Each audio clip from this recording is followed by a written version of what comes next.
Hi అండి, ఈరోజైతే నేను చికెన్ షాప్కి అయితే వెళ్ళి చికెన్ అయితే తీసుకొచ్చాను. ఇప్పుడైతే ఈ చికెన్ కర్రీ అయితే చేసేద్దాం. ఈ చికెన్ అయితే క్లీన్ చేసుకుంటున్నాను. ఆయిల్ అయితే పోసుకుంటున్నాను.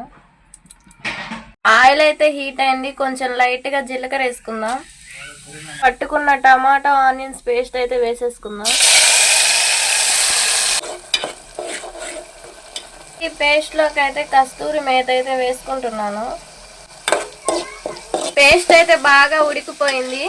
ఇప్పుడైతే చికెన్ అయితే వేసేసుకుందాం. చికెన్లో అయితే ఉప్పు అయితే వేసేసుకుందాం. లైట్గా పసుపు,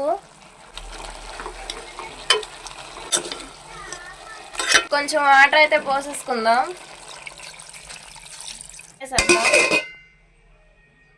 కారం అయితే వేసేసుకుందాం. గరం మసాలా, ధనియాల పొడి అయితే వేసేసుకుందాం. లాస్ట్లో అయితే అల్లం వెల్లుల్లి పేస్ట్ అయితే వేసుకుంటున్నాను. కొత్తిమీర అయితే చల్లుకుంటున్నాను. చికెన్ కర్రీ అయితే వేడివేడిగా రెడీ అయిపోయింది. ఇప్పుడు తినేసి టేస్ట్ అయితే ఎలా ఉందో చెప్తాను.